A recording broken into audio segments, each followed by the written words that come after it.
Praise the lord. ಸಜೀವ ವಾಕ್ಯ ಕಾರ್ಯಕ್ರಮವನ್ನು ನೀವು ವೀಕ್ಷಿಸ್ತಾ ಇದ್ದೀರಿ.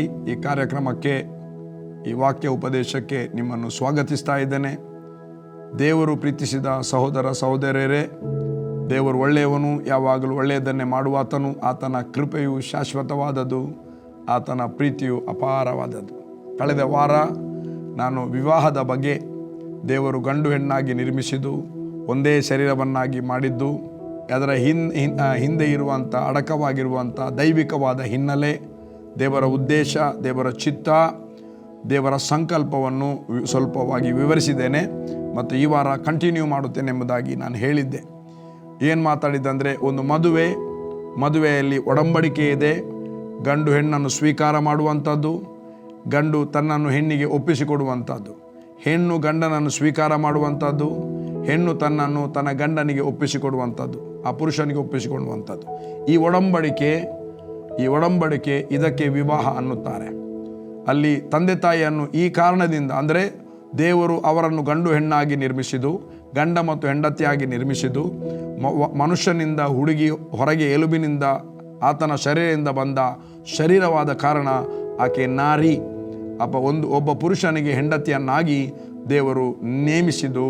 ಈ ಕಾರಣದಿಂದ ಪುರುಷನು ತನ್ನ ತಂದೆ ತಾಯಿಯ ಕುಟುಂಬದಿಂದ ಹೊರಗೆ ಬಂದು ತಂದೆ ತಾಯಿಯನ್ನು ಬಿಟ್ಟು ತನ್ನ ಹೆಂಡತಿಯನ್ನು ಕೂಡಿಕೊಳ್ಳುವನು. ಅಲ್ಲಿ ತಂದೆ ಮತ್ತು ತಾಯಿ ಆಗಿದ್ದದ್ದು ಆದಾಮನಿಗೆ ಯಾರೂ ಇರಲಿಲ್ಲ. ಆದಾಮ ಒಬ್ಬನೇ ಇದ್ದದ್ದು ಮತ್ತು ಪ್ರಾಣಿಗಳಿದ್ದದ್ದು. ದೇವರೇ ತಂದೆ ತಾಯಿ ಆಗಿದ್ದಾನೆ. ಆ ದೇವರನ್ನು ಬಿಟ್ಟು ಬಂದದಲ್ಲ.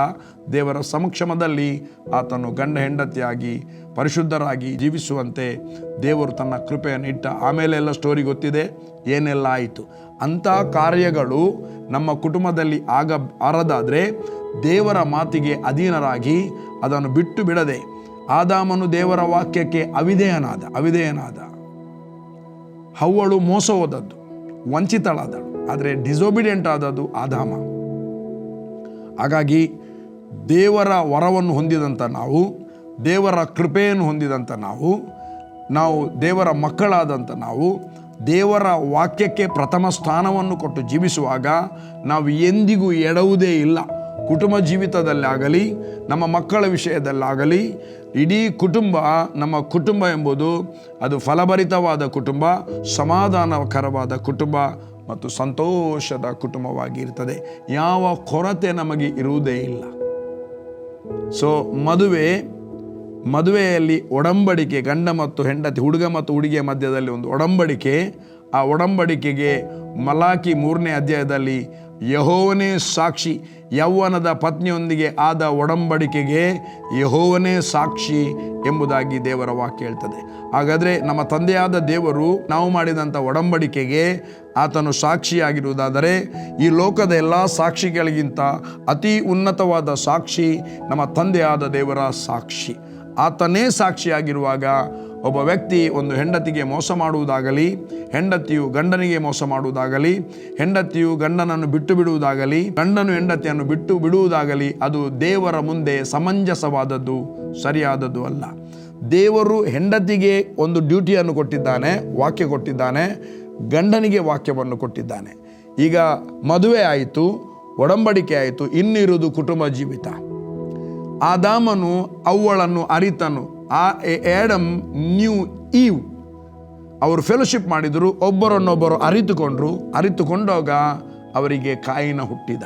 ಪ್ರಿಯ ದೇವಜನರೇ, ಅದೇ ರೀತಿ ಗಂಡ ಮತ್ತು ಹೆಂಡತಿ ಫೆಲೋಶಿಪ್ ಮಾಡುವಾಗ ಅವರಿಗೆ ದೇವರ ಫಲವಾಗಿ ಮಕ್ಕಳು ಹುಟ್ಟುತ್ತಾರೆ. ದೇವರ ಸಂತಾನವಾದ ಮಕ್ಕಳು ಹುಟ್ಟುತ್ತಾರೆ.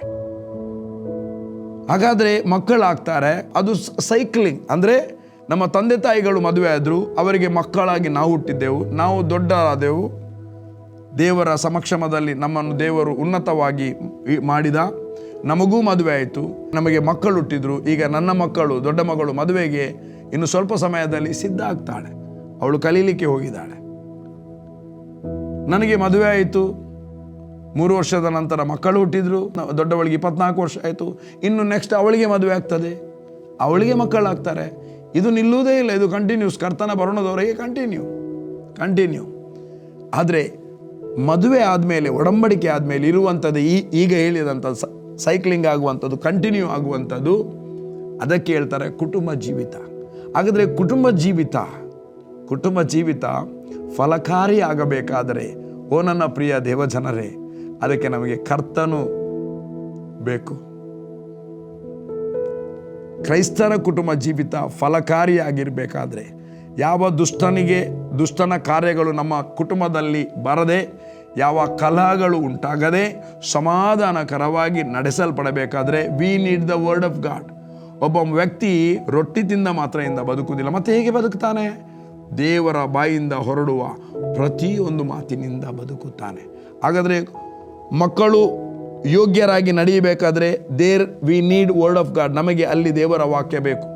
ಮಕ್ಕಳು ಜ್ಞಾನವಂತರಾಗಿ ನಡೆಯಬೇಕಾದರೆ ನಮಗೆ ದೇವರ ವಾಕ್ಯ ಬೇಕು. ನಮಗೆ ಮಕ್ಕಳು ಹುಟ್ಟಬೇಕಾದರೆ ದೇವರ ವಾಕ್ಯ ಬೇಕು. ಆ ಮಕ್ಕಳಿಗೆ ಹೆಸರಿಡಬೇಕು, ಡೆಡಿಕೇಶನ್ ಮಾಡಬೇಕಾದ್ರೆ ದೇವರ ವಾಕ್ಯಾನುಸಾರವಾಗಿ ವಾಕ್ಯವೇ ಬೇಕು. ಆ ಮಕ್ಕಳ ಜೀವಿತ, ನಮ್ಮ ಕುಟುಂಬ ಜೀವಿತ ನಾವು ಫಲಭರಿತರಾಗಿ ಆಗಬೇಕಾದ್ರೆ, ನಮಗೆ ಯಾವ ಕೊರತೆ ಇಲ್ಲದೆ ನಾವು ಸುಂದರವಾಗಿ ಜೀವಿಸಬೇಕಾದ್ರೆ, ನಾವು ಕೊಳ್ಳೆಯಾಗಿ ಸಂಪಾದನೆ ಮಾಡಬೇಕಾದ್ರೆ ದೇವರ ವಾಕ್ಯ ಬೇಕು. ಅದಕ್ಕೆ ಕೆಲವೊಂದು ಸುಲಭವಾದ ಕುಟುಂಬ ಜೀವಿತ, ಹರ್ಷವಾದ ಕುಟುಂಬ ಜೀವಿತ, ಸಮಾಧಾನಕರವಾದ ಕುಟುಂಬ ಜೀವಿತ, ಫಲಭರಿತವಾದ ಕುಟುಂಬ ಜೀವಿತ, ಸಂತೋಷವಾದ ಆನಂದದಿಂದ ಕೂಡಿದ ಕುಟುಂಬ ಜೀವಿತ ಆಗಬೇಕಾದ್ರೆ ಏನು ಬೇಕು? ಎಲ್ಲರೂ ಹೇಳಿ, ನಮಗೆ ದೇವರ ವಾಕ್ಯ ಬೇಕು. ಹೇಳಿ, ಏನು ಬೇಕು? ದೇವರ ವಾಕ್ಯ ಬೇಕು. ಆ ದೇವರು ನಮಗೆ ಫಲಭರಿತವಾದ ಜಯಭರಿತವಾದ ಕುಟುಂಬ ಜೀವಿತ ಇರಬೇಕಾದ್ರೆ, ನಮ್ಮ ಕುಟುಂಬ ಸಂತೋಷವಾಗಿರಬೇಕಾದ್ರೆ ನಮಗೆ ಬೇಕಾಗಿರುವಂಥದ್ದು ಒಂದೇ. ಅದಕ್ಕೆ ಯೇಸು ಹೇಳ್ತಾನೆ, ಮರಿಯಳು, ಲಾಜರಸ್, ಮರಿಯ ಮತ್ತು ಮಾರ್ತ ಮೂವರಿದ್ದು. ಮರಿಯ ತಂಗಿ ಮಾರ್ತ ಅಕ್ಕ. ಮಾರ್ತಳು ಕೂಡ ಸೇವೆ ಮಾಡ್ತಿದ್ದಾಳೆ, ಯೇಸುವಿಗೆ ತಿನ್ನಲಿಕ್ಕೆ ಮತ್ತು ಕುಡಿಲಿಕ್ಕೆ ತಯಾರು ಮಾಡ್ತಾ ಇದ್ದಾಳೆ. ಆದರೆ ಮರಿಯಳು ಯೇಸುವಿನ ಪಾದದ ಕೆಳಗೆ ಕೂತು, ಅದಕ್ಕೆ ನಾವು ಹಾಡ್ತೇವೆ, ಯೇಸು ಪಾದದಲ್ಲಿ ಕೂತು ಮರಿಯಳು ಧ್ಯಾನ ಪಾಡಕೊಂಡು ಧನ್ಯಳಾದಳು. ಬೇರೆ ಯಾವ ಸ್ವಾಮಿಯು ಆತ್ಮಶುದ್ಧಿ ಮಾಡನು, ಯೇಸು ಪಾದದಲ್ಲಿ ನಾನು ಕೂಡುವೆ, ಆತನೋಪದೇಶ ನಾನು ಹೊಂದುವೆ. ಮರ್ತೋಗಿದೆ ಆ ಸಾಂಗ್ಸ್, ಆದರೆ ಸಾಧ್ಯವಾದಷ್ಟು ಹಾಡಿದೆ. ಇದು ಸಂಡೇ ಸ್ಕೂಲಲ್ಲಿ ನಾವು ಹಾಡಿದಂಥ ಸಾಂಗ್. ನನಗೆ ಒಂದು ಆಶ್ಚರ್ಯ, ನನಗೆ ಮರಿಯ ಎಂಬುದು ಯೇಸುವಿನ ತಾಯಿ ಮಾತ್ರ ಗೊತ್ತು. ಈ ಮರಿಯನ ಬಗ್ಗೆ ಸಂಡೇ ಸ್ಕೂಲಿಗೆ ಚಿಕ್ಕ ಇರುವಾಗ ಪರಿಚಯ ಇಲ್ಲ. ಯೇಸು ಪಾದದಲ್ಲಿ ಮರಿಯ ತಾಯಿ ಯಾಕೆ ಕೂತ್ಕೊಳ್ಬೇಕು, ಮರಿಯಳ ಪಾದದಲ್ಲಿ ಯೇಸು ಕೂತ್ಕೊಳ್ಬೇಕಂತ ಒಂದು ಕ್ವಶ್ಚನ್. ಮತ್ತೆ ನೋಡುವಾಗ ಯಾರು, ಈ ಮರಿಯ ಬೇರೆನೆ, ಇದು ಯಾರು, ಮಾರ್ತಳ ತಂಗಿ. ಮಾರ್ತಳಿಗೆ ಹೇಳ್ತಾನೆ, ನೀನು ಅನೇಕ ವಿಷಯದಲ್ಲಿ ಗಲಿಬಿಲಿಯಲ್ಲಿದ್ದಿ, ಬೇಕಾದದ್ದು ಒಂದೇ, ಆ ಉತ್ತಮ ಭಾಗವನ್ನು ಮರಿಯಳು ಆರಿಸಿಕೊಂಡಿದ್ದಾಳೆ. ಆ ಉತ್ತಮ ಭಾಗವನ್ನು ನಾವು ಆರಿಸಿಕೊಳ್ಳುವುದಾದರೆ, ನನ್ನ ಪ್ರಿಯ ದೇವ ಜನರೇ, ಆ ಉತ್ತಮ ಭಾಗವನ್ನು ನಾವು ಆರಿಸಿಕೊಳ್ಳುವುದಾದರೆ ನಮ್ಮ ಕುಟುಂಬ ಯಾವಾಗಲೂ ಸಂತೋಷದ ಕುಟುಂಬ. ಅದಕ್ಕಾಗಿ ಇಂದಿನಿಂದ ವಾಕ್ಯಾನುಸಾರವಾಗಿ ಜೀವಿಸಲಿಕ್ಕೆ ಪ್ರಾರಂಭ ಮಾಡಿ. ಹೆಂಡತಿಯ ಭಾಗವನ್ನು ಮಾಡ್ತಾಳೆ, ಗಂಡನ ಭಾಗವನ್ನು ಮಾಡ್ತಾಳೆ. ಏನು ಹೆಂಡತಿಯ ಭಾಗ, ಏನು ಗಂಡನ ಭಾಗ? ಓಕೆ, ನಾವು ಎಫೆಸದವರಿಗೆ ಬರೆದ ಪತ್ರಿಕೆ 5ನೇ ಅಧ್ಯಾಯ, ಹೆಡ್ಡಿಂಗ್ ಬರೆದಿದೆ, ಗಂಡ ಹೆಂಡತಿಯರು, ತಂದೆಗಳು, ಮಕ್ಕಳು, ಯಜಮಾನರು, ದಾಸರು ನಡೆಯಬೇಕಾದ ರೀತಿ. ಇದು ಕೊಲೊಸ್ಯ 3:18 ಇದೆ, 4:1 ಇದೆ. ಅಲ್ಲಿ ಪುಟ್ನೋಟಲ್ಲಿ ಕೊಟ್ಟಿದ್ದಾರೆ. ಸ್ತ್ರೀಯರೇ, ನೀವು ಕರ್ತನಿಗೆ ಹೇಗೋ ಹಾಗೆ ನಿಮ್ಮ ಗಂಡಂದರಿಗೆ ಅಧೀನರಾಗಿರಿ. ಯಾವ ಸ್ತ್ರೀ ಕರ್ತನಿಗೆ ಅಧೀನ ಆಗುವುದಿಲ್ಲವೋ ಅವಳು ಗಂಡನಿಗೆ ಅಧೀನ ಆಗಲಿಕ್ಕೆ ಕಷ್ಟ. ಇಲ್ಲಿ ಹೇಳ್ತದೆ, ಮೊದಲು ಹೇಳುವಂಥದ್ದು ಪೌಲನು ಸ್ತ್ರೀಯರಿಗೆ. ಯಾಕೆ? ಮನೆಯನ್ನು ಕಟ್ಟುವುದರಲ್ಲಿ ಪ್ರಮುಖ ಭಾಗವನ್ನು ದೇವರು ಸ್ತ್ರೀಯರಿಗೆ ಕೊಟ್ಟಿದ್ದಾರೆ. ಗುಣವತಿಯಾದ ಸ್ತ್ರೀ, ಜ್ಞಾನವಂತೆಯ ಸ್ತ್ರೀ ತನ್ನ ಮನೆಯನ್ನು ತಾನು ಕಟ್ಟುತ್ತಾಳೆ. ಹಾಗಾದರೆ ಮನೆ ಕಟ್ಟುವಂಥ, ಚಿಕ್ಕ ಮಕ್ಕಳನ್ನು ಹುಟ್ಟಿದ ಮೇಲೆ ದೊಡ್ಡ ಮಾಡುವಂಥದ್ದು ಗಂಡನಿಗೆ ಆಗುವುದಿಲ್ಲ. ನಿದ್ರೆ ಬಿಟ್ಟು ನಾವು ಟ್ರೈ ಮಾಡಿದ್ದೇವೆ, ಆಗಲಿಲ್ಲ. ಆದರೆ ಹೆಂಗಸರಿಗೆ ಏನು ಬೇಜಾರಿಲ್ಲ, ಒಂದು ಚೂರು ಗುಣಗುಟ್ಟುವುದಿಲ್ಲ.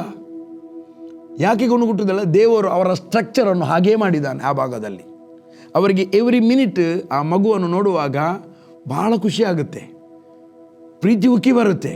ಹಾಗಾಗಿ ಮಗು ಎಷ್ಟು ಸಾರಿ ರಾತ್ರಿಗೆ ಹೇಳಿ ಒಂದು ಚೂರು ಗುಣಗುಟ್ಟದೆ ಬೇಸರ ಮಾಡದೆ ಹಾಲು ಕುಡಿಸ್ತಾರೆ, ಮೂತ್ರದ ಬಟ್ಟೆ ಚೇಂಜ್ ಮಾಡ್ತಾರೆ. ಹಾಗಾಗಿ ನನ್ನ ಪ್ರಿಯ ದೇವಜನರೇ, ಕುಟುಂಬವನ್ನು ಕಟ್ಟುವಂಥದ್ದು, ಮನೆಯನ್ನು ಯಜಮಾನಿ ಸ್ಥಾನದಲ್ಲಿ ನಿಂತು ಸಲಹುವಂಥದ್ದು, ಅದರ ಜವಾಬ್ದಾರಿಯನ್ನು ದೇವರು ಹೆಂಗಸರಿಗೆ ಕೊಟ್ಟಿದ್ದಾರೆ.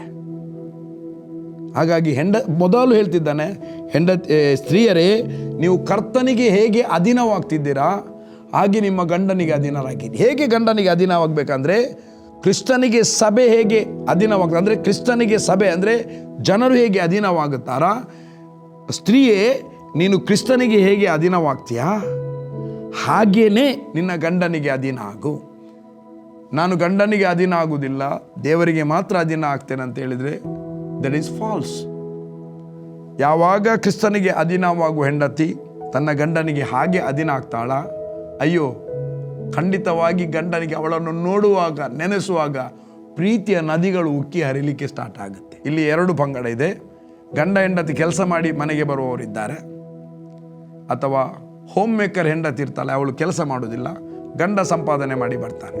ನಾನು ಯಾವಾಗಲೂ ಹೇಳುವುದುಂಟು, ಗಂಡ ಕೆಲಸದಿಂದ ಟಯರ್ಡ್ ಆಗಿ ಮನೆಯ ಒಳಗೆ ಪ್ರವೇಶಿಸುವಾಗ ಹೆಂಡತಿ ಮಾವಿನ ಹಣ್ಣಿನಾಗೆ ಮುಖವನ್ನು ಮಾಡಿ ಕೂತ್ಕೊಂಡ್ರೆ ಪಾಪ ಅವನು ಎಲ್ಲಿಗೆ ಹೋಗಬೇಕು? ಹಳೆ ಒಡಂಬಡಿಕೆಯ ಕಾಲದಲ್ಲಿ ಅವನಿಲ್ಲ, ಅವರಿಗೆ 4 ಹೆಂಡತಿ. ಎ ಇಲ್ಲದಿದ್ದರೆ ಬಿಯ ಮನೆಗೆ ಹೋಗ್ತಾನೆ. ಇಲ್ಲಿ ಬಿಯ ಮನೆ ಇಲ್ಲ, ಒಂದೇ ಮನೆ ಇರೋದು, ಒಂದೇ ಹೆಂಡತಿ ಅವನಿಗಿರೋದು. ಅವನು ಕೆಲಸ ಬಿಟ್ಟ ಮೇಲೆ ಮನೆಗೇ ಬರಬೇಕು, ಬೇರೆ ಹೋಗಲಿಕ್ಕೆ ಸ್ಥಳವೇ ಇಲ್ಲ ಅವನಿಗೆ. ಶರಾಬು ಕುಡಿಯೋರು ಶರಾಬು ಕುಡಿಲಿಕ್ಕೆ ಹೋಗ್ತಾರೆ, 9 ಗಂಟೆ ಆಗುವ ಬರ್ತಾರೆ, ಅವ್ರದ್ದು ಲೈಫೇ ಬೇರೆ. ನಾವು ಕ್ರೈಸ್ತರು, ಕ್ರಿಸ್ತನಲ್ಲಿರುವವರು ಅದನ್ನು ಬಿಟ್ಟಿದ್ದೇವೆ. ಎಲ್ಲಿಗೆ ಹೋಗಬೇಕು? ಅವನು ಮನೆಗೆ ಬಂದಾಗ ಹೆಂಡತಿ ಒಂದು ಸುಂದರವಾದ ನಗುಮುಖದಿಂದ ಅವನನ್ನು ವೆಲ್ಕಮ್ ಮಾಡುವುದಾದರೆ ಅವನಿಗೆ ಅದು ಕೋಟಿ ರೂಪಾಯಿಗಿಂತ ಬೆಲೆ ಉಳ್ಳದ್ದು, ಕೋಟಿ ರೂಪಾಯಿಗಿಂತ. ಯಾಕೆ ಹೀಗೆ ಆಗ್ತದೆ ಅದನ್ನು ಇವತ್ತು ಮಾತಾಡಲಿಕ್ಕೆ ಆಗ್ತದೆ ಇಲ್ವೋ ಗೊತ್ತಿಲ್ಲ. ಯಾಕೆಂದರೆ ಅದೊಂದು ಸ್ವಲ್ಪ ಒಂದು ಅರ್ಧ ಗಂಟೆಗಿಂತ ಮೇಲೆ ಇದೆ. ಹೆಂಗಸರ ಸ್ವಭಾವ, ಗಂಡಸರ ಸ್ವಭಾವ. ಹೆಂಗಸರು ಹೇಗೆ ಇರ್ತಾರೆ, ಗಂಡಸರು ಹೇಗಿರ್ತಾರೆ, ಇದು ಎರಡನ್ನು ಮೇಂಟೈನ್ ಮಾಡಿಕೊಂಡು ಹೆಂಡತಿಯಾದವಳು ಗಂಡನಿಗೆ, ಗಂಡನಾದವಳು ಹೆಂಡತಿಗೆ, ಇಬ್ಬರು ಒಟ್ಟು ಸೇರಿ ಮಕ್ಕಳಿಗೆ, ಮಕ್ಕಳು ಒಟ್ಟು ಸೇರಿ ತಂದೆ ತಾಯಿಗಳಿಗೆ ಹೇಗೆ ಇದ್ದುಕೊಂಡು ಕುಟುಂಬ ಜೀವಿತದಲ್ಲಿ ಜಯಭರಿತವಾಗಿ ನಡೆಯುವುದೆಂಬ ಅನೇಕ ಟಿಪ್ಸ್ಗಳು ಇವೆ. ಆ ಟಿಪ್ಸ್ಗಳು ನಾನು ಅಡಾಪ್ಟ್ ಮಾಡಿಕೊಂಡಿದ್ದೇನೆ. ಹಾಗಾಗಿ ನನ್ನ ಕುಟುಂಬದಲ್ಲಿ ನನಗೆ ಸೇವೆ ಮಾಡಲಿಕ್ಕೆ ನನ್ನ ಹೆಂಡತಿ ಸಪೋರ್ಟಿವ್ ಆಗಿ ನಿಂತಿದ್ದಾಳೆ. I blessed in this area. ದೇವರು ನನ್ನನ್ನು ಎಲ್ಲ ಭಾಗದಲ್ಲಿ ಪರಾಮರಿಸಲಿಕ್ಕೆ ಸರಿಯಾದ ಜೋಡಿಯನ್ನು ನನಗೆ ಕೊಟ್ಟಿದ್ದಾರೆ. ನನ್ನ ಪಕ್ಕೆಲುಬೆ ಅವಳು 100%. ಯಾಕಂದರೆ ಎಲ್ಲಿ ಕ್ಷಮಿಸಬೇಕು ಅಲ್ಲಿ ಕ್ಷಮಿಸ್ತಾಳೆ, ಎಲ್ಲಿ ಪರಾಮರಿಸಬೇಕು ಅಲ್ಲಿ ಪರಾಮರಿಸ್ತಾಳೆ. ನಾನು ಕೂಡ ಏನು ಮಾಡಬೇಕು ಅದನ್ನು ಮಾಡ್ತೇನೆ. ಮತ್ತು ಎಲ್ಲಿಗಾದರೂ ಸೇವೆಗೆ ಹೋಗುವಾಗ ಮನೆಯ ಜವಾಬ್ದಾರಿಯನ್ನು ಫುಲ್ ಆಕೆ ಒಬ್ಬಳೇ ನೋಡ್ತಾಳೆ. ಈಗ ಮಕ್ಕಳು ದೊಡ್ಡದಾಗಿದ್ದಾರೆ, they are able to take care of our house. ಅವರು ನಮ್ಮ ಮನೆಯ ಕೇರ್ ಮಾಡಲಿಕ್ಕೆ ಅವರು ಶಕ್ತರಾಗಿದ್ದಾರೆ. ಬಟ್ ಆ ಮಕ್ಕಳು ಚಿಕ್ಕ ಇರುವಾಗ ನಾನು ಸೇವೆಗೆ ಹೋಗುವಾಗ ಒಂದೊಂದು ವಾರ ನಾವು ಹೋಗ್ತಿದ್ದೆವು, 4-5 ದಿವಸ ಹೋಗ್ತಿದ್ದೆವು. ಎವ್ರಿಥಿಂಗ್ ಎಲ್ಲ ಏನೆಲ್ಲ ಹೇಳಿ ಹೋಗ್ತೇನೆ ಅವಳಿಗೆ ಹೀಗೆ ಮಾಡಂತ ಬೇರೆ ವಿಷಯ ಎಲ್ಲವೂ ನೆರವೇರಿ ಇರ್ತದೆ. ಬರುವಾಗ ಎಲ್ಲವನ್ನು ಅಚ್ಚುಕಟ್ಟಾಗಿ ಮಾಡಿರ್ತಾಳೆ. ಅದಕ್ಕೆ ಹೇಳುವುದು, ಗುಣವತಿಯಾದ ಸತಿಯು ಅವಳಕ್ಕಿಂತಲೂ ಶ್ರೇಷ್ಠಳು, ಪತಿಯ ಹೃದಯ ಆಕೆಯಲ್ಲಿ ಆನಂದಿಸುವುದು, ಅವನು ಕೊಳ್ಳೆಯಾಗಿ ಸಂಪಾದಿಸ್ತಾನೆ. ನನ್ನ ಪ್ರಿಯ ದೇವಜನರೇ, ಒಂದು ಸಂಗತಿ ಹೇಳ್ತೇನೆ. 31ನೇ ಅಧ್ಯಾಯ ಲೆಮುವೇಲನು ಬರೆದ ಜ್ಞಾನೋಕ್ತಿ, ಅದನ್ನು ನಿಮ್ಮ ಹೆಂಡತಿಯ ಮೇಲೆ ಡೈಲಿ ಡಿಕ್ಲೇರ್ ಮಾಡಿ. ಡೈಲಿ ಎವ್ರಿ ಡೇ 31ನೇಯ ಜ್ಞಾನೋಕ್ತಿಯಲ್ಲಿ ಬರೆದಂಥ ಒಳ್ಳೆಯ ವಚನ ಇದೆ. ಅದು ಬಿಟ್ಟು ಘೋರವಾದ ಮಳೆಯ ದಿನದಲ್ಲಿ ತಟನೆ ತೊಟ್ಟಿಕ್ಕುವ ಹನಿ, ತಂಟೆ ಮಾಡುವ ಹೆಂಡತಿ ಒಂದೇ ಎಂಬ ವಚನ ಇದೆ. ಅದನ್ನು ನಾವು ಅರಿಕೆ ಮಾಡುವುದಿಲ್ಲ. ಜಗಳಗಂಟಿಯ ಜೊತೆ ವಾಸ ಮಾಡುವುದಕ್ಕಿಂತಲೂ ಮಾಳಿಗೆಯ ಒಂದು ಮೂಲೆಯಲ್ಲಿ ವಾಸ ಮಾಡುವುದು ಲೇಸು ಎಂಬುದಾಗಿ ನಾವು ಅರಿಕೆ ಮಾಡುವುದಲ್ಲ. ಜಗಳಗಂಟಿ ಆಗಿರಬಹುದು, ಆ ಜಗಳಗಂಟಿಯನ್ನು ಪ್ರೀತಿ ಗಂಟಿ ಮಾಡಲಿಕ್ಕೆ ಎಷ್ಟು ಹೊತ್ತಿಲ್ಲ. ನೀನು ದೇವರ ವಾಕ್ಯವನ್ನು ಅವಳ ಮೇಲೆ ಯಾವಾಗಲೂ ಪ್ರಾರ್ಥನೆಯಲ್ಲಿ ಘೋಷಿಸ್ತಾ ಇದ್ರೆ ನಿನಗೆ ವಿರುದ್ಧವಾಗಿ ಅವಳ ಮನಸ್ಸನ್ನು ತಿರುಗಿಸುವಂಥ ದುಷ್ಟನ ಕಾರ್ಯಗಳು ಕ್ಯಾನ್ಸಲ್ ಆಗ್ತವೆ. ದೇವದೂತರು ಬಂದು ಉಪಚಾರ ಮಾಡ್ತಾರೆ. ಯೇಸುವನ್ನೇ ಶೋಧಿಸಲಿಕ್ಕೆ ಬಂದಿದ್ದಾನೆ. ಅವರು ಹೋದ ಮೇಲೆ ಸೈತಾನನೇ ತೊಲಗಿ ಹೋಗು ಅಂತ ಹೇಳಿದ ಮೇಲೆ ಹೋದರು. ದೇವದೂತರು ಬಂದು ಆತನಿಗೆ ಉಪಚಾರ ಮಾಡಿದರು. ನಿನ್ನ ಹೆಂಡತಿಗೆ ದೇವದೂತರು ಬಂದು ಉಪಚಾರ ಮಾಡ್ತಾರೆ, ನಿನ್ನ ಗಂಡನಿಗೆ ದೇವದೂತರು ಬಂದು ಉಪಚಾರ ಮಾಡ್ತಾರೆ. ಗಂಡ ಹೆಂಡತಿಯನ್ನು ಪ್ರೀತಿಸ್ತಾನೆ, ಹೆಂಡತಿ ಗಂಡನಿಗೆ ಅಧೀನಳಾಗ್ತಾಳೆ.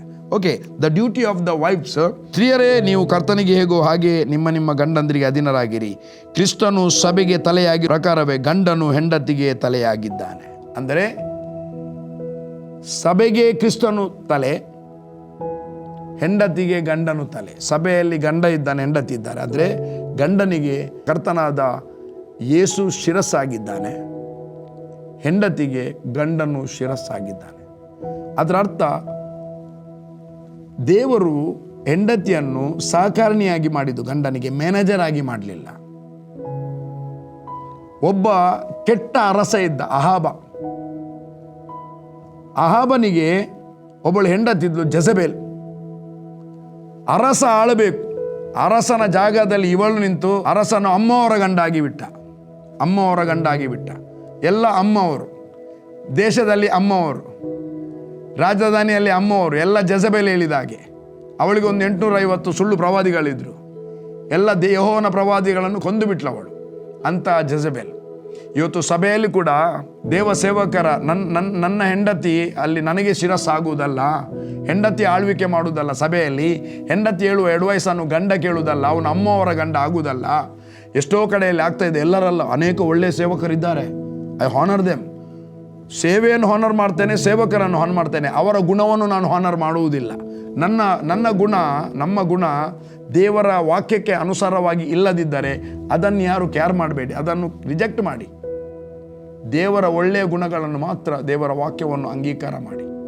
ಇವತ್ತು ಒಂದು ಸಭೆಯನ್ನು ನಡೆಸಬೇಕಾದದ್ದು ಪವಿತ್ರಾತ್ಮನ ಸ್ವರವನ್ನು ಒಬ್ಬ ಸಭಾಪಾಲಕ ಕೇಳಬೇಕು, ಅಥವಾ ಸೇವಕರು ಕೇಳಬೇಕು. ಅಮ್ಮವರ ಮಾತನ್ನು ಕೇಳುವುದಲ್ಲ, ಹೆಂಡತಿಯ ಮಾತನ್ನು ಕೇಳುವುದಲ್ಲ.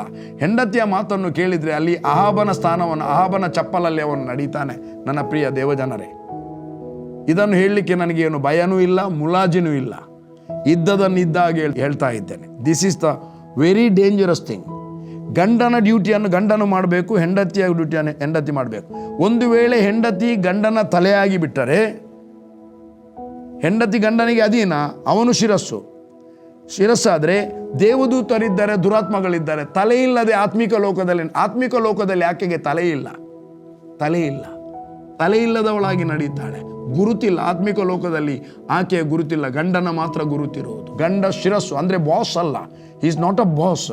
ಆತನು ಶಿರಸ್ಸು, ದೀನತೆಯಲ್ಲಿ ಶಿರಸ್ಸು, ತಂದೆಯ ಅಧೀನತೆಯಲ್ಲಿ ಶಿರಸ್ಸು. ಗಂಡನ ಡ್ಯೂಟಿ ಏನಂದರೆ, ಬೈಬಲ್ ಅದರ ನಂತರ ಇಲ್ಲಿ ಹೇಳ್ತದೆ, ಗಂಡಂದಿರೇ ನೀವು ನಿಮ್ಮ ಹೆಂಡತಿಯನ್ನು ಪ್ರೀತಿಸಿ. ಹೇಗೆ ಕ್ರಿಸ್ತನು ಸಭೆಯನ್ನು ಹೇಗೆ ಪ್ರೀತಿಸಿದನೋ ಆತನನ್ನು ಪೂರ್ಣವಾಗಿ ಸಮರ್ಪಿಸಿ ಸಭೆಯನ್ನು ಪ್ರೀತಿಸಿದ. ಸಮರ್ಪಣಾ ಜೀವಿತ ಒಬ್ಬ ಗಂಡನಾದವನಲ್ಲಿರಬೇಕು. ಅವನಿಗೆ ಕಷ್ಟ ಅಂತ ಅನಿಸ್ಬಾರ್ದು. ಮಕ್ಕಳನ್ನು ಪರಾಮರಿಸೋದು, ಹೆಂಡತಿಯನ್ನು ಪರಾಮರಿಸೋದು ಅವನಿಗೆ ಕಷ್ಟ ಅಂತ ಅನಿಸಲೇಬಾರ್ದು. ಹೆಂಡತಿಯ ಮೇಲೆ ಕಾರಣ ಇಲ್ಲದೆ ಸಿಟ್ಟುಗೊಳ್ಳುವಂಥದ್ದು ಮಾಡಬಾರ್ದು. ಅದಕ್ಕೆ ಪೌಲನು ಹೇಳ್ತಾನೆ, ಕೋಪ ಮಾಡಬೇಕಾದರೂ ಕೋಪ ಮಾಡಿ ಅಂತ ಹೇಳುವುದಿಲ್ಲ. ಒಂದು ವೇಳೆ ಕೋಪ ಮಾಡಿದ್ರೂ ಪಾಪ ಮಾಡಬೇಡಿ. ಹೊತ್ತು ಮುಳುಗುವ ಮೊದಲು ನಿಮ್ಮ ಸಿಟ್ಟು ತೀರಲಿ. ಲೋಕದಲ್ಲಿ ಒಂದು ಗಾದೆ ಇದೆ, ಗಂಡ ಹೆಂಡಿರ ಜಗಳ ಉಂಡು ಮಲಗುವ ತನಕ ಗಲಾಟೆನೇ ಮಾಡಬೇಡಿ. ಜಗಳನೆ, ಶರಾರತೆ ಇರುತ್ತೆ, ಮತ್ತು ಏನಾದರೂ ಒಂದು ಭಿನ್ನಾಭಿಪ್ರಾಯಗಳು ಬರುವಂಥದ್ದು ಸಹಜ. ಆ ಭಿನ್ನಾಭಿಪ್ರಾಯದಲ್ಲಿ ಒಬ್ಬರು ಮೌನವಾಗಿರೋದು ಒಳ್ಳೆಯದು. ಸಮಾಧಾನದಲ್ಲಿರುವಾಗ ಅದನ್ನು ಚರ್ಚೆ ಮಾಡುವಂಥದ್ದು. ಹೆಂಡತಿಯ ಜವಾಬ್ದಾರಿ ಗಂಡನಿಗೆ ಅಧೀನವಾಗುವಂಥದ್ದು. ಹೇಗೆ ಸಭೆ ಕ್ರಿಸ್ತನಿಗೆ ಅಧೀನ ಆದ ಹಾಗೆ ಗಂಡನ ಜವಾಬ್ದಾರಿ ಹೆಂಡತಿಯನ್ನು ಪ್ರೀತಿಸುವಂಥದ್ದು. ಗಂಡನು ತನ್ನ ಜವಾಬ್ದಾರಿಯನ್ನು ಮಾಡುವಾಗ ಅಧೀನ ಆಗದ ಹೆಂಡತಿ ಅಧೀನ ಆಗುತ್ತಾಳೆ. ಒಂದು ಮಾತ್ರ ನನ್ನ ಪ್ರಿಯ ಸಹೋದರ ಸಹೋದರರೇ, ಸೇವಕರಾಗಲಿ, ನೀವಾಗಲಿ, ನಾನಾಗಲಿ, ಸಭೆ ನಡೆಸುವವರು, ಲೀಡರ್ಶಿಪ್ನಲ್ಲಿ ಸೆಲ್ ಗ್ರೂಪ್ ನಡೆಸುವವರು, ಯಾರೇ ಆಗಿರ್ಬೋದು, ಹೆಂಡತಿಯ ಮಾತು ಕೇಳಿ ಸಭೆಯನ್ನು ನಡೆಸುವುದಲ್ಲ. ಪವಿತ್ರಾತ್ಮನು ಸಭೆಗೆ ಅಧ್ಯಕ್ಷನಾಗಿದ್ದಾನೆ. ಬೈಬಲ್ ಹೇಳ್ತದೆ, ದೇವರು ಸಂಪಾದಿಸಿದ ಸಭೆಗೆ, ದೇವರು ಸ್ವರಕ್ತವನ್ನು ಕೊಟ್ಟು ಸಂಪಾದಿಸಿದ ಸಭೆಗೆ ಪ್ರತಿಯೊಬ್ಬ ವಿಶ್ವಾಸಿ ಯಾವ ದೇವಸೇವಕನ, ಯಾವ ಸುವಾರ್ತಿಕನ ಸಂಪಾದನೆ ಅಲ್ಲ. ಪ್ರತಿಯೊಬ್ಬ ವಿಶ್ವಾಸಿ ದೇವರ ಸಂಪಾದನೆ, ಸ್ವರಕ್ತವನ್ನು ಕೊಟ್ಟು ಸಂಪಾದನೆ ಮಾಡಿದ್ದಾನೆ. ಅದಕ್ಕೆ ಪವಿತ್ರಾತ್ಮನು ಒಬ್ಬ ವ್ಯಕ್ತಿಯನ್ನು ಇಟ್ಟಿದ್ದಾನೆ. ಹೆಂಡತಿಯನ್ನು ಅಧ್ಯಕ್ಷನನ್ನಾಗಿಡಲಿಲ್ಲ, ಸಭಾ ಪಾಲಕನನ್ನು ಅಧ್ಯಕ್ಷನಾಗಿಟ್ಟಿದ್ದಾನೆ. ಇವತ್ತು ಯಾರು ಅಧ್ಯಕ್ಷನ ಅವನ ಮಾತನ್ನು ಕೇಳಿ ಸಭೆಯನ್ನು ಪರಾಮರ್ಶಿಸಬೇಕು. ಯಾರು ಅಧ್ಯಕ್ಷನಾಗಿದ್ದಾನೆ ಅವರ ಮಾತನ್ನು, ಹೆಂಡತಿಯ ಮಾತನ್ನು ಕೇಳಿ ಅಲ್ಲ. ಒಂದು ವೇಳೆ ಹೆಂಡತಿ ಕೊಡುವ ಮಾತು ಅದು ಪವಿತ್ರಾತ್ಮನಿಂದ ಬಂದಿರುವುದಾದರೆ ಇದನ್ನು ಆತನು ಪ್ರೇಯರ್ನಲ್ಲಿ ಕೂತ್ಕೊಂಡು ಅದು ಪವಿತ್ರಾತ್ಮನ ಮಾತ ಎಂಬುದಾಗಿ ಕನ್ಫರ್ಮ್ ಮಾಡಿ ಆಮೇಲೆ ಅದನ್ನು ಹಾಕೋದ್ರಲ್ಲಿ ತಪ್ಪಿಲ್ಲ. There is no problem. ಒಂದು ಸಭೆಯಲ್ಲಿ ಗಂಡ ಪಾಸ್ಟರ್ ಆದರೆ ಹೆಂಡತಿ ಪಾಸ್ಟರ್ ಆಗಬೇಕಾಗಿಲ್ಲ. If she is in one call, ದೇವರವಳನ್ನು ಒಂದು ಕರೆ, 5 ಕರೆಯಲ್ಲಿ ಒಂದು ಕರೆ ಕೊಟ್ಟಿದ್ರೆ ದೇವರಿಗೆ ಕೋಟಿ ಕೋಟಿ ಧನ್ಯವಾದ, ನೋ ಪ್ರಾಬ್ಲಮ್. ಅಲ್ಲಿ ಆ ಕರೆಯಲ್ಲಿರುವ ಅನಾಯಿಂಟಿಂಗ್ ಅವಳನ್ನು ನಡೆಸ್ತದೆ. ಬಟ್ ಗಂಡನಿಗೆ ಹೆಂಡತಿ ಬಾಸ್ ಅಲ್ಲ, ಗಂಡನು ಯಜಮಾನ. ಅದಕ್ಕೆ ಸಾರಳು ಅಬ್ರಾಮನನ್ನು ಯಜಮಾನ ಎಂಬುದಾಗಿ ಕರೆದಲಂತೆ. ಯಜಮಾನ, ನೀವು ಕೂಡ ಸಾರಳ ಕುಮಾರ್ತೆಯರಲ್ಲವೇ? ನನ್ನ ಪ್ರಿಯ ದೇವ ಜನರೇ, ಸಮಯ ಆಯಿತು. ನೆಕ್ಸ್ಟ್ ಕಂಟಿನ್ಯೂ ಮಾಡ್ತೇನೆ. ಇನ್ನು ಬಹಳ ಪ್ರಾಮುಖ್ಯವಾದ ಒಂದು ಮಾತಿದೆ. ದುಷ್ಟನ ಆಲೋಚನೆ ಕುಟುಂಬದೊಳಗೆ ಬಂದಾಗ ಕುಟುಂಬ ಹೇಗೆ ಗಲಿಬಿಲಿ ಆಗ್ತದೆ. ಪುರುಷರ ಬಲಹೀನತೆ ಯಾವುದು, ಸ್ತ್ರೀಯರ ಬಲಹೀನತೆ ಯಾವುದು, ಬೈಬಲಲ್ಲಿ ಏನು ಬರೆದಿದೆ, ಆ ಬಲಹೀನತೆಯನ್ನು ಒಬ್ಬರೊಬ್ಬರು ಪ್ರಾರ್ಥನೆ ಮಾಡಿ ಸುಧಾರಿಸಿಕೊಂಡು ಅದರಿಂದ ಹೊರಗೆ ಬರುವುದು ಹೇಗೆ ಎಂಬುದಾಗಿ ಮಾತಾಡುವ. ಪ್ರಿಯರೇ, ದೇವರು ಈ ವಾಕ್ಯವನ್ನು ಆಶೀರ್ವದಿಸಲಿ. ನಾವು ಪ್ರಾರ್ಥನೆ ಮಾಡುವ. ತಂದೆಯಾದ ದೇವರೇ, ಕುಟುಂಬ ಪ್ರಾಮುಖ್ಯವಾದ 2 ಜವಾಬ್ದಾರಿ. ಗಂಡನು ಹೆಂಡತಿಯನ್ನು ಪ್ರೀತಿಸುವಂಥದ್ದು, ಹೆಂಡತಿ ಗಂಡನಿಗೆ ಅಧೀನವಾಗುವಂಥದ್ದು. ಓ ತಂದೆಯಾದ ದೇವರೇ, ಇದು ಪ್ರತಿಯೊಂದು ಕುಟುಂಬದಲ್ಲಿರಲಿ. ಯಾರು ಕೂಡ ಸಹಕಾರಿಣಿಯಾಗಿರುವಂಥ ಹೆಂಗಸರು ಮ್ಯಾನೇಜರ್ ಪೋಸ್ಟಿಗೆ ಅಥವಾ ಅಧಿಕಾರದ ಪೋಸ್ಟಿಗೆ ಬಂದು ಗಂಡನನ್ನು ದಬ್ಬಾಳಿಕೆ ಮಾಡದೆ ನೀನು ನೇಮಿಸಿದ ಮೇರೆಗೆ ಪ್ರತಿಯೊಬ್ಬರು ಕುಟುಂಬ ಜೀವಿತದಲ್ಲಿ ಮುಂದಕ್ಕೆ ಸಾಗಲಿ ಎಂಬುದಾಗಿ ಪ್ರಾರ್ಥಿಸುತ್ತೇನೆ. ತಂದೆಯೇ, ನಿನಗೆ ಸ್ತೋತ್ರ. ಎಲ್ಲದರಲ್ಲಿ ಘನಮಾನ ಮಹಿಮೆ ನಿನಗೆ. ಯೇಸುವಿನ ನಾಮದಲ್ಲಿ ತಂದೆಯೇ, ಆಮೆನ್, ಆಮೆನ್.